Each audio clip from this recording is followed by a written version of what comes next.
11 लोगों की जान गई है। सबसे बड़ी अगर भूल है तो मैं बोलूँगा कि प्रशासन की है, क्योंकि अब इनके भी दिमाग में आ चुका है कि अभी भारतीय जनता पार्टी की सरकार जाने वाली है। दिल्ली में इतना बड़ा आरडीएक्स वहाँ पे पहुँचना भी बहुत बड़ी बात है। रायपुर में भी इतने घुसपैठिए हैं कि आप गिनती करोगे तो लाखों में पाओगे। मदरसा की पढ़ाई वाला मदरसा छापी बनेगा, डॉक्टर नहीं बनेगा। फेलियर है ना ये वहाँ की पुलिस प्रशासन का। देश की राजधानी दिल्ली में कल एक बड़ा धमाका हुआ और उस धमाके में 9 लोगों की मौत हुई है और निश्चित तौर पर इसे टेरर अटैक माना जा रहा है, एक तरीके से फिदाइन हमला माना जा रहा है। और 2 दिन पहले ही फरीदाबाद में 2900 किलो आईडी बरामद की गई थी पुलिस के द्वारा, उसमें 2 लोगों को गिरफ्तार किया गया था और उसी का कनेक्शन इस हमले से जोड़ा जा रहा है। इस हमले के बाद देश भर में हाई अलर्ट किया गया। इसके साथ साथ देश भर में जो तमाम लोग हैं वो काफ़ी आक्रोशित नज़र आ रहे हैं। 9 निर्दोष लोगों की इसमें मौत हुई है। हमारे साथ रायपुर के तमाम युवा कुछ संगठन से जुड़े लोग भी हैं, उनसे इस पूरे आतंकी हमले को लेकर बातचीत करेंगे और समझेंगे, क्योंकि 2011 के बाद एक तरीके से ये भीड़ भाड़ वाले जगहों में आतंकी हमला है और फिदाइन हमला एक तरीके से इसे कहा जा रहा है। हालांकि सरकार और जो एनआईए की टीम है वो इस पर जांच कर रही है, अभी तक क्लियर स्पष्ट नहीं हो पाया है, लेकिन फिर भी जो इनपुट्स निकल के सामने आ रहे हैं उसके मुताबिक ये एक तरीके से जो डॉक्टर उमर जो एक कार के जरिए वहाँ पर आया, सिग्नल पर रुकता है, एक मस्जिद से निकल कर वहाँ पहुँचता है और उसके बाद खुद अपनी जान गंवाता है और दूसरों लोगों को भी उसमें इफ़ेक्ट करता है। जान माल का नुकसान भी काफ़ी लोगों को वहाँ पर हुआ, क्योंकि लाल किला के पास ही ये पूरा हादसा हुआ। तमाम लोग हैं इस घटना के पहलुओं को समझने की कोशिश करेंगे। ये आप बताइए, जिस तरीके से ये घटना हुई है, पहले तो काफ़ी दुखद घटना है, 9 निर्दोष लोगों की जान गई है इसमें। जी, इसमें अभी मतलब सूचना है 11 लोगों की जान गई है और 28 लोग अभी अपनी ज़िंदगी से खेल रहे हैं।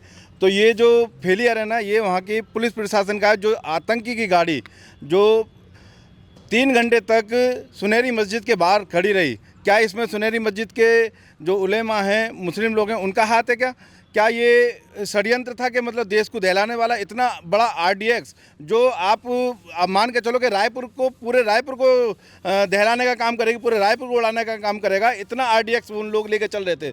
तो ये बिना जांच के एक तो पार्किंग के अंदर गया, दूसरा वो आदमी 6 बजे मतलब 3 बजे अंदर घुसा और 6:45 बजे उसने धमाका किया, जिसमें हमारे देश के बेगुनाह लोगों की जान गई। आप बताओ मेरे को, सिर्फ आतंकी जितने भी आतंकी हमला हुए सिर्फ इन्हीं लोग क्यों आतंकी होते हैं? मुस्लिम लोग ये हिंदुओं को टारगेट कर, जब इनको हिंदुस्तान में रहना नहीं तो हिंदुस्तान से बाहर जाएं। अपने ही लोग अगर ये बोलते हैं कि हम सब एक हैं तो हिंदुओं को ही क्यों टारगेट करते हैं?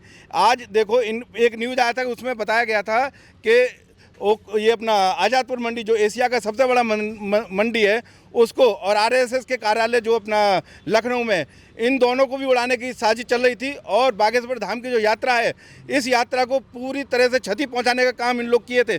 मतलब ये इतने विधर्मी लोग हैं कि हिंदू के लिए कोई अगर रैली निकाल रहे हैं हमारे, तो उसको भी उड़ाने का इन्होंने काम और षड्यंत्र किया। ये तो अच्छा हुआ कि समय रहते इन्होंने पुलिस ने इनको एक जो पकड़ा गया था, पुलिस मतलब डॉक्टर जो पकड़ा गया था उसके पास आप देखेंगे AK-47 कहाँ से आया, इतना आरडीएक्स कहाँ से आया, 20 डेटोनेटर कहाँ से आए, और बहुत उपकरण थे। वो इतना जखीरा इकट्ठा एक रूम में, किराए के रूम में लेके रह रहा था। और वहीं एक लखनऊ की मुस्लिम लेडी जो डॉक्टर थी, उसके पास ये सब जो षड्यंत्र है ना, देश को तोड़ने का जो मुस्लिम लोगों के द्वारा जो काम किया जा रहा है ना, ये बहुत गलत किया जा रहा है। आप एक तरफ भाईचारे की बात बोलते हो, दूसरी तरफ हिंदुस्तान में बम जिहाद, लव जिहाद, लैंड जिहाद, ये सारे जिहाद करते हो, तो ये चीज़ बहुत गलत है। और अगर ऐसा ये कनेक्शन अभी देखेंगे आप, ये जैसे मोहम्मद और गजवाए हिंद से इनका कलेक्शन जुड़ने का संकेत मिल रहा है। अगर ये गजवाए हिंद और लश्कर से जुड़ा हुआ तो मैं भारत सरकार से मांग करूंगा कि इनके खिलाफ एक्शन लिया जाए और पूरा एकदम फुल एंड फाइनल ये पाकिस्तान को उड़ाने का काम किया जाए। जी, ये बहुत दिन से इनपुट मिल रहा था, साफ तौर पर जो धर्मगुरु हैं उनको भी धमकी दी जा रही थी, लेकिन आप नहीं मानते क्या सुरक्षा एजेंसियों की भी ये नाकामी सीधे तौर पर? जी, सुरक्षा कर्मियों की नाकामी तो मैं नहीं बोलूँगा, क्योंकि अगर वो रसायन जो केमिकल जो पकड़ा हुआ था अगर वो बढ़ता तो लगभग 10 लाख लोग मारे जाते। और आप देखेंगे जब पुलगांव में हमला हुआ था 335 किलो आरडीएक्स था, 30 से 35 किलो आरडीएक्स में 2-3 बस उड़े, हमारे 44 जवान शहीद हुए। और इनके पास अभी लगभग 300 किलो आरडीएक्स था। तो 300 किलो आरडीएक्स मतलब मैं समझ सकता हूँ, भले वो संख्या 10 लाख बोले, लेकिन हमारे रायपुर की आबादी 21 लाख है और 21 लाख आबादी को उड़ाने के लिए 300 किलो आरडीएक्स बहुत है। तो इनकी बहुत बड़ी साजिश थी, जिनको हमारे सुरक्षा कर्मियों ने, जो हमारे देश के एनआईए, इन्होंने समय रहते पकड़ लिया। और मैं साथ ही साथ जो देखिए कल शाम की घटना है और अभी आप देखेंगे लगभग 3 बज चुका है। अभी तक से आप देखेंगे जितने भी हमारे मुस्लिम स्कॉलर हैं या मुस्लिम नेता हैं या मुस्लिम सांसद हैं ओवैसीउद्दीन है, ऐसे लोग का बयान क्यों नहीं आया? क्यों ये लोग हिडन होकर के, साइलेंट होकर के इनका सपोर्ट देते हैं? आप देखेंगे 2014 से पहले बात में मस्जिदों से फतवा जारी होता था कि ये कर देंगे, इसका गर्दन उड़ा दो, 1 करोड़ दे देंगे। ये ऐसे मस्जिदों से अब फतवा जारी क्यों नहीं होता? ये लोग क्यों फतवा जारी नहीं करते कि कोई भी मुस्लिम अगर आतंकवादी बनेगा तो उसे हमारे समाज से निकाल दिया जाएगा, उस परिवार के शादी नहीं होगा? ये ऐसे मुसलमान या मौलवी हो या जो भी हो मस्जिद के रहने वाले, ये लोग ऐसा क्यों फतवा जारी नहीं कर रहे हैं? जी देखिए, इस मामले में एक और जुड़ी जानकारी मैं आपको बता दूं कि इसमें अभी तक 2 लोगों को हिरासत में लिया गया है। जो डॉक्टर उमर, जो फरीदाबाद में 2 लोगों की गिरफ्तारी हुई थी, उसका साथी था, जो इनपुट्स निकल कर सामने आए। इसके साथ साथ ये बताया जा रहा है कि डॉक्टर उमर जो पूरे कार में बैठा था, मस्जिद के पास उसकी कार आई, उसकी माँ और भाई को भी अरेस्ट किया गया है। उनसे पूछताछ चल रही है और उन्हीं से पूछताछ के आधार पर ये सारे इनपुट्स निकल कर सामने आए हैं। कुछ छात्र नेता हैं, उनसे भी बातचीत करते हैं। ये आप किस तरीके से देखते हैं? 2011 के बाद ये ऐसा पहला धमाका है भीड़ भाड़ वाले इलाके में, खास तौर पर लाल किले को टारगेट किया गया। देखिए, जो कल का दिल्ली में जो कार बम ब्लास्ट हुआ वो बहुत दुखद है। और साथ ही साथ मैं इसमें ये भी कहना चाहूँगा कि देखिए, इसमें जांच एजेंसियों ने भी सफलता हासिल करी, क्योंकि 2900 किलो आरडीएक्स जो था वहाँ पे वो पकड़ने का काम किया। लेकिन सरकार और प्रशासन को फिर भी जागरूक होने की आवश्यकता है, क्योंकि पुलवामा में जो दुर्घटना हुई थी, वहाँ पे गोलीबारी हुई थी, वहाँ पे बताया गया था कि इतने बड़े टूरिस्ट प्लेस है, वहाँ पे ना सीसीटीवी कैमरा है, ना कोई सुरक्षा व्यवस्था है। उसी प्रकार दिल्ली हमारी देश की राजधानी है। दिल्ली डायरेक्ट गृह मंत्रालय और केंद्र की एजेंसी के द्वारा वहाँ जुड़े हुए लोग रहते हैं और वो दिल्ली को पूरी तरीके से सुरक्षा देते हैं। ऐसे में इतनी बड़ी मात्रा में दिल्ली में इतना बड़ा आरडीएक्स वहाँ पे पहुँचना भी बहुत बड़ी बात है, इसको भी देखना चाहिए। इसके साथ मैं दूसरी बात ये भी कहना चाहूँगा कि ये जो जिनके भी मन में ये सब चीज़ें हैं और हमारे देश को जो नुकसान पहुँचाना चाहते हैं, उनके खिलाफ सरकार को एकदम जांच तरीके से करना चाहिए, उनकी तह तक जाना चाहिए और इन लोग को निस्तेनाबूद कर देना चाहिए, जो भी हमारे भारत देश को इस तरीके से हानि पहुंचाने का काम कर रहा था। हर तरीके से इस घटना में पाकिस्तान का नाम आता है, तो इस बार जवाब देना चाहिए। जिस तरीके से वार हुआ पाकिस्तान भारत के बीच और उसके बाद सीज फायर हो गया, लेकिन अब बारी है इस बार फिर जवाब देने की। जी बिल्कुल, क्यों नहीं, जवाब देना चाहिए और तह तक हमको भी पहुंचना चाहिए कि इसके पीछे कौन है। और इस बार यदि पाकिस्तान का नाम आता है सामने, तो इस बार तो पूरे तरीके से पाकिस्तान को निस्तेनाबूद कर देना चाहिए, क्योंकि जब हमने पीछे कदम बढ़ाए हैं तब तक उसने आग दिखाई है, लेकिन इस बार बहुत ज़्यादा हो गया। लेकिन अब हमारी सरकार को भी ये समझना चाहिए कि इस बार यदि पाकिस्तान का हाथ सामने आ रहा है तो मुंह तोड़ जवाब देना चाहिए। आप क्या कहेंगे इस पूरी घटना को लेकर? 9 निर्दोष लोगों की जान गई एक तरफ, दूसरी तरफ अब जवाब देने का समय है, और इसके अलावा क्या करेंगे? सुरक्षा एजेंसियों पर की भी कुछ नाकामी लगती है? हाँ, नाकामी है इसमें और सरकार को इसके प्रति गंभीरता से कदम उठाना चाहिए। जो है उसको पकड़ के और पाकिस्तान को जवाब भी देना चाहिए। देखिए, इसमें सबसे गौर करने वाली बात यह है कि वो जो पूरी कार है जिसमें डॉक्टर उमर बैठा था, चला रहा था, और फिदाइन हमले को इस तरीके से उसने अंजाम दिया, मस्जिद से निकल कर आया था। ये गौर करने वाली बात है और इस संबंध में बातचीत करेंगे। ये एक चीज़ है जो एक मस्जिद से कार निकल कर आती है, तो ये नहीं लगता कि मस्जिद से ही कुछ वहाँ पर ट्रेनिंग दी गई हो, कुछ जानकारी ली गई हो, उसके बाद इस घटना को अंजाम दिया गया हो? ये बहुत जांच का विषय है, क्योंकि 3 घंटा तक जिसमें आरडीएक्स रखा था उस गाड़ी में, 3 घंटा तक वो सुनहरी मस्जिद जो दिल्ली में स्थित है वहाँ खड़ी है गाड़ी, और वहाँ कोई भी मतलब वो जो आदमी है गाड़ी खड़ा किया है वो मस्जिद में गया होगा, उन लोगों से मिला होगा, क्या होगा, ये भी बहुत जांच का विषय है। और अगर ये विषय सामने आता है तो मैं तो भारत सरकार से मांग करता हूं कि सारी मस्जिदों की जांच होनी चाहिए, सारे जितने भी ये अपना जो चल रहे हैं ना मदरसे, सब बंद होने चाहिए। क्योंकि हिंदुस्तान में मदरसे का क्या काम, हिंदुस्तान में गुरुकुल होना चाहिए, ना कि मदरसे। मदरसे की पढ़ाई वाला मदरसा छापी बनेगा, डॉक्टर नहीं बनेगा। तो ये सब जो कुतर्क चल रहा है ना हिंदुस्तान में, हिंदुस्तान को तोड़ने का, इनकी जो नाकामी जो हो रही है ना, जो फेल हो रही है मुस्लिमों की, ये नहीं हो, ये सिर्फ हमारे और हमारी सेना करेगी और कोई नहीं करेगा। और सेना को इनका जवाब देना चाहिए। सेना चाहेगी तो पाकिस्तान और ये अफ़गानिस्तान जहाँ से ये मुस्लिम लोग हमारे पे अटैक कर रहे हैं। अभी एक मुल्ले का वो आ रहा था कि वो बोल रहा था कि हम इधर बांग्लादेश से घिरे हुए हैं, इधर हम पाकिस्तान से घिरे हुए हैं, हम लोग बीच में हैं और बीच में रहने वाले को हम कभी भी मसल देंगे। तो हम हिंदुओं को इतना कमज़ोर इन्होंने समझ रखा है। और आज का हिंदू इतना कमज़ोर नहीं है जो इनकी बातों में आ जाएगा, इनसे डर जाएगा। इनकी टांग पे टांग रख के चीरने का मादा रखता है हर हिंदू। तो इनको समझने का मौका नहीं देना चाहिए भारत सरकार को, इनको उखाड़ के फेंक देना चाहिए, क्योंकि ये देश को तोड़ने का काम कर रहे हैं। जी, शहर के कुछ युवा भी हैं, उनसे बातचीत करते हैं। आप क्या कहेंगे पूरे इस आतंकी घटना को लेकर? हालांकि सरकार ने स्पष्ट नहीं किया है कि आतंकी घटना थी, जांच चल रही है। भैया मैं तो सबसे पहले देखूंगा कि ये 2011 में लास्ट टाइम हुआ था। इसको फिदाइन हमला हम लोग कह सकते हैं। जो एक पर्सन खुद को क्षति पहुंचाते हुए आमने और सामने जितने भी लोग हैं उनको क्षति पहुंचाए, और ये मतलब दर्दनीय घटना है जो हम लोग अंदर से हम लोग ना बिल्कुल भी इसको महसूस नहीं कर सकते हैं। और दूसरी बात ये कि इसमें ना सबसे बड़ी गलती मैं कह सकता हूँ कि प्रशासन की है। क्यों? अगर आज के डेट में अगर हमारी राजधानी है जो दिल्ली, भारत की सबसे मेन एरिया है जहाँ बहुत सारे स्पोर्ट्स के लोग आते हैं, बहुत सारी जगह के पर्सन आते हैं। अब वहाँ का नहीं 3 घंटा, अब उस एरिया में 3 घंटा अब उस इतने सारे चीज़ों के साथ आप घूम सकते हो। तो भाई आज के डेट में कि कोई भी एरिया फिर तो हम नहीं सह सकते ना, कि नहीं समझ ही नहीं सकते कि क्या बोलते कोई भी एरिया सेफ़ है।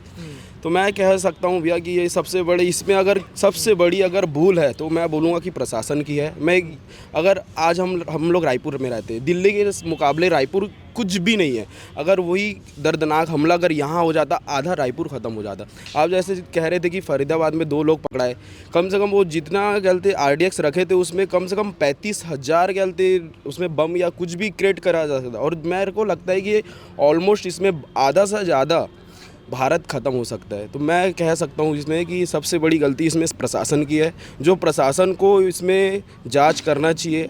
हालांकि ये अब होने के बाद नीट कहते हैं हमारे जो वहाँ के नागरिक लोग हैं और उन लोगों का रूह कैसा होगा। हम लोग नहीं सोच सकते भैया कि कैसा है, कि इतना दर्दनाक हमला है ये।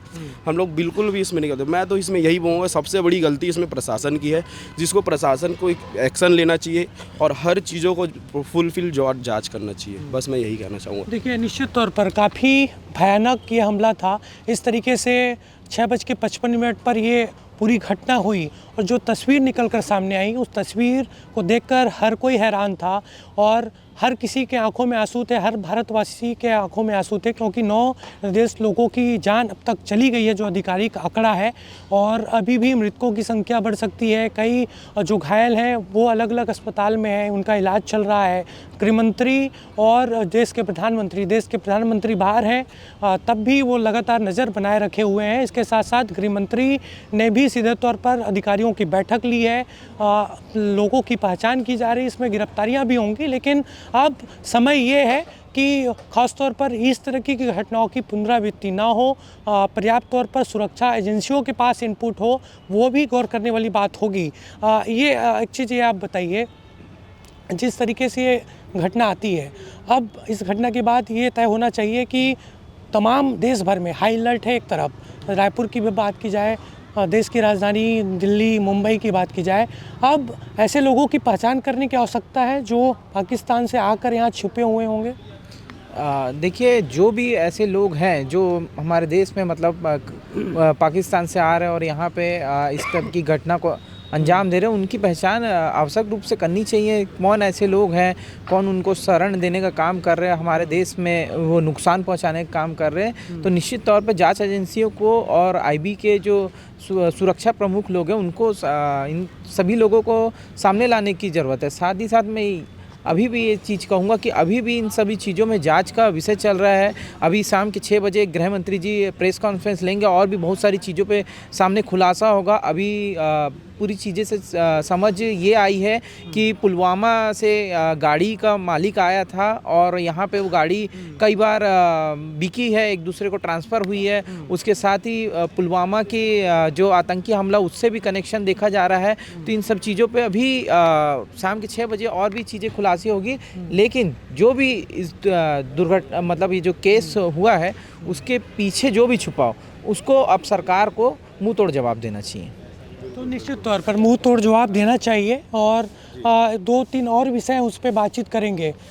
को आतंकवाद का धर्म होता है, लगता है आपको? नहीं, हर आतंकवाद का धर्म नहीं होता ऐसा बोलते हैं, मगर हर आतंकवादी यही क्यों होते हैं, यही मुस्लिम क्यों होते हैं, ये बड़ा विचारणीय है। वो आप देखेंगे ये केंद्र सरकार SIR कानून लेके आई। SIR कानून का आप बिहार में देखेंगे कैसे भगोड़े लोग भागे, कितने लोग, और आज पश्चिम बंगाल का हाल देखो, रात दिन भाग रहे हैं, नदी किनारे भाग रहे हैं। मुझे लगता है ये षड्यंत्र जो है ना, ये धमाके का जो हुआ है सिर्फ उसी को दिखाने के लिए, ध्यान भटकाने के लिए केंद्र सरकार का, कि हम बम धमाका कर देंगे तो ये SIR का कानून से इनका ध्यान भट जाएगा। मगर ऐसा नहीं होगा। SIR कानून एकदम स्ट्रांगता से लागू, ममता बानो की औकात नहीं कि वो इस कानून को रोक सके। ये बिल्कुल कानून लागू होगा और जितने भी घुसपैठियाँ हैं, हमारे रायपुर में भी इतने घुसपैठियाँ हैं कि आप गिनती करोगे तो लाखों में पाओगे उनको। पाकिस्तानी यहाँ पर हैं, बांग्लादेशी यहाँ पर हैं, ये जितने भी मुस्लिम लोग हैं ना यहाँ जो घुसपैठियाँ करके आए हुए हैं, इन लोगों को पूरा का पूरा भगाना SIR का काम है। ये SIR बहुत अच्छा काम हुआ है और ये होना चाहिए। और इसके लिए आज ये लोग भाग रहे हैं और हमारा हिंदुओं का मर्डर कर रहे हैं, आतंकी हमला कर रहे हैं और मार रहे हैं। ये जो कर रहे हैं ना षड्यंत्र, सिर्फ SIR को भटकाने के लिए कर रहे हैं। जी, ये सीधा पुलवामा से कनेक्शन जुड़ रहा है जी। जो 2 लोगों की गिरफ्तारी हुई फरीदाबाद में, वो भी पुलवामा के थे, जो फिदाइन एक तरीके से कहा जा रहा है। अभी तक स्थिति क्लियर नहीं हुई है, उसमें भी पुलवामा कनेक्शन। तो ये जिस तरीके से पुलवामा कनेक्शन सामने आ रहा है, तो अब हो सकता है कि कुछ घंटे बाद या कुछ दिन बाद इसकी जिम्मेदारी कोई ना कोई लेगा जरूर। जी। देखिए, मैं थोड़ा सा आपको इसका एक अलग पृष्ठ दिखाना चाहता हूँ। हमारे रायपुर में भी आज से कुछ साल पहले 5 आतंकवादी पकड़े थे। सबका नाम क्या है सबको मालूम है, मोहम्मद, ये वो सब इन्हीं का नाम था।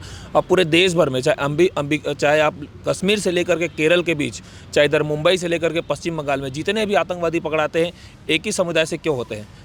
मूल कारण ये है कि इनको शुरू से ही जो तालीम दी जाती, जो शिक्षा दी जाती है कि हम काफिर हैं, और हमारी ही गलती है कि हम लोग आज भी भाईचारा निभाने के चक्कर में आज जो मर रहे हैं, हम ही लोग मर रहे हैं। हम ही लोग इनको रूम पहले किराए पे देते हैं, फिर ये हमारी बहन को फंसाते हैं, हमारे घर को खरीद करके जो किराए से रहने वाले लोग आज मकान मालिक बन जाते हैं। गलती हमारी है। मैं आपके चैनल के माध्यम से सभी हिंदुओं को नहीं, तुम सारे काफिरों को मैं एक बात समझाना चाहता हूँ। इनका मिशन और विज़न एकदम क्लियर है। हम इनकी नज़रों में काफिर है, ये हमको मारेंगे, चाहे लव जिहाद करके, चाहे धर्मांतरण करके, चाहे इनका जिंगुर बाबा हो, चाहे ये आतंकवादी हमले हो। इनका मकसद पूरा क्लियर है कि भारत को किसी भी प्रकार से इस्लामिक राष्ट्र 2056 तक बनाना है। इनका मिशन और विजन पे ये कार है। हम ही लोग सोए हैं, अब हमको जागने का समय आ चुका है। आप देखिए, रायपुर जो छत्तीसगढ़ का राजधानी है, शांत प्रदेश में 5 आतंकवादी मिल रहे हैं, तो पूरे देश का क्या हाल होगा? अब आपने जागिए, अपने पड़ोसी उसको भी शक के नज़र से देखिए। ये कोई दूध के धुले नहीं है। आप देश भर में नहीं, मैं पूरे विश्व भर में बोलता हूँ, विश्व भर में 90% अगर आतंकवादी इन्हीं के समुदाय से क्यों हैं? इनको पूरे विश्व में इस्लाम का झंडा बुलंद करना है, इस्लाम को फैलाना है, चाहे किसी भी प्रकार से फैलाए। मुंह तोड़ जवाब अब देना चाहिए क्या पाकिस्तान को? जी देखिए, पाकिस्तान तो बाद में आता है, अभी ये हमारे घर के हैं। पहले हमको अपने घर से इनको साफ करना पड़ेगा, पाकिस्तान ऑटोमेटिक साफ हो जाएगा। क्योंकि पाकिस्तान से पैसा इनको कहाँ से आ रहा है? इनको कौन पाल पोस रहा है? हम तो इनको पैसा नहीं दे रहे हैं। इनको पैसा कहाँ से आ रहा है? पाकिस्तान से आ रहा है। जिहाद क्यों कर रहे हैं? आतंकवादी क्यों कर रहे हैं? अपने आप को क्यों उड़ा रहे हैं? सिर्फ अपने धर्म के लिए उड़ा रहे हैं ना। तो हमको भी अपने धर्म के लिए ऐसे मजबूत होना पड़ेगा। और जितने भी हैं, एक बार अगर भारत के लोग जाग जाएंगे, कश्मीर से केरल मात्र 4 महीने अगर इनके ऊपर कार्रवाई कर देंगे, ये सारे आतंकवादी खत्म हो जाएंगे, सारे मदरसे बंद हो जाएंगे, सारे मुल्ले खत्म हो जाएंगे। जिस तरीके से भयावह घटना हुई, निर्दोष लोगों की मौत हुई है, श्रद्धांजलि किस तरीके से देंगे उन सभी लोगों को? श्रद्धांजलि एकदम हर हिंदू, हर सनातनी आज दिल से रो रहा है। क्योंकि आप देखेंगे जो बम धमाका हुआ ना, उनके छितड़े, किसी का हाथ 2.5 किलोमीटर तक इस गूंज उठी थी। और फुटबॉल जैसे खोपड़ी उड़ रहा है। और श्रद्धांजलि की विषय ऐसा है कि आप देख लो ना, मैं आपको क्या बोला, पहले भी बोला कि कल 6 बजे 5 बजे हमला हुआ है, अभी 4 बज के कोई भी मुस्लिम स्कॉलरशिप या मुस्लिम नेता, मुस्लिम सांसद अभी तक से बयान नहीं आया। ये अभी भी साइलेंट होकर के उनका सपोर्ट कर रहे हैं। अभी भी मैं बताना चाह रहा हूँ, ये हिंदुओं को जागने का समय है, आप समझ जाइए। आप अगर आज नहीं जागोगे तो ऐसे हमले अब तो होते ही रहेंगे, क्योंकि 2011 से के बाद जो अभी हुआ, क्योंकि अब इनके भी दिमाग में आ चुका है कि अभी भारतीय जनता पार्टी की सरकार जाने वाली है, तो ये अभी से लोग प्रैक्टिस करना चालू कर दिए हैं। ये अभी प्रैक्टिस है, अभी सरकार जाने दो, फिर देखना जो धमाके जो दिल्ली में हो रहे थे, मुंबई में हो रहे हैं, अभी रायपुर, जगदलपुर, अंबिकापुर जैसे क्षेत्रों में भी होंगे। ये मतलब हिंदुस्तान है। देखिए आप, कितनी विडंबना है हिंदुस्तान की। जब आप वहाँ जाते हो हज करने तो आपको सब्सिडी मिलती है, और आप अगर केदारनाथ जाओगे, वैष्णो देवी जाओगे, तो आप बंदूक की साए में जाओगे।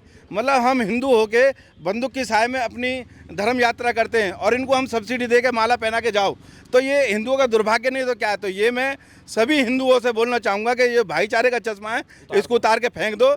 और अगर नहीं फेंकोगे तो आज जो बंदूक की साए में जा रहे हैं ना, कल वही तुम्हारी गर्दन में और तुम्हारे परिवार में गोली बरसाएंगे। आप कुछ नहीं कर पाओगे, क्योंकि आज 2 विधर्मी आपकी कॉलोनी में घुस जाते हैं। आप हिंदुओं को देखो, सब नियत्ते रहते हैं, क्योंकि हिंदू ना बड़ा बड़ा मोबाइल, गाड़ी, दुनियादारी, ये सब चीज़ में पैसा खर्चा करता है। अगर उसको बोलो ना आप हथियार खरीद लो तो नहीं खरीदेगा। क्यों? क्या करना है उसको हथियार खरीद के? उसको तो सेल्फी लेना है, बड़ा बड़ा गाड़ी लेना है, ये सब चीज़ के लिए उसके पास पैसा है। अपनी सिक्योरिटी, अपने धर्म की रक्षा करने के लिए उसके पास कुछ नहीं है। तो भाई हिंदू जाग जाओ, और अगर आप नहीं जागोगे तो फिर आप बलिदान देते आए हो और देते रहोगे, बस आपका कुछ नहीं हो सकता। जी।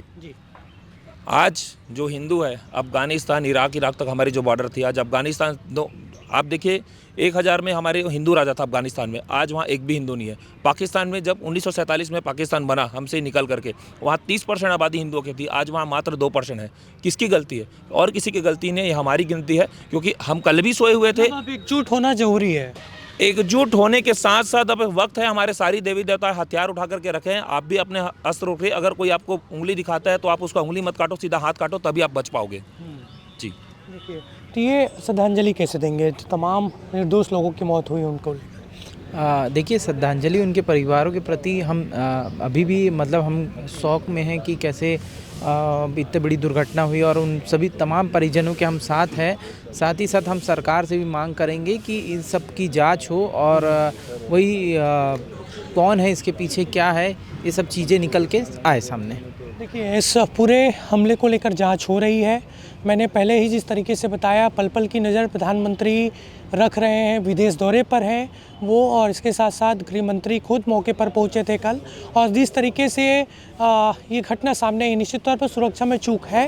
वहाँ पर सुरक्षा एजेंसियों की नाकामी भी सीधे तौर पर सामने आएगी। जांच के बाद भी कई तरह के बिंदु निकल कर इसमें सामने आएंगे, लेकिन जिस तरीके से 2011 के बाद ये जो घटना हुई है, ब्लास्ट हुआ है दिल्ली में, वो काफ़ी हैरान करने वाली है। और लोग निश्चित तौर पर आक्रोशित हैं। जो संगठन से जुड़े लोग हैं उनका भी मानना है कि अब हिंदुओं को एकजुट होने की भी ज़रूरत है, क्योंकि इस तरीके के हमले में ख़ास तौर पर जो एक समुदाय के लोग हैं उनका ही एक तरीके से भागीदारी रहती है। तो अब वक्त है, इसके साथ साथ इस तमाम पहलुओं पर जांच हो रही है कि जो फरीदाबाद में 2 लोगों की गिरफ्तारी हुई है उनका और क्या कनेक्शन था, वो किस संगठन से जुड़े थे, तमाम पहलुओं पर चर्चा हो रही है। और जाँच के बाद ही निश्चित तौर पर कई सारी बिंदु स्पष्ट हो पाएंगे। कैमरामैन सुरेश के साथ हेमंत शर्मा, CG अनफिल्टर्ड।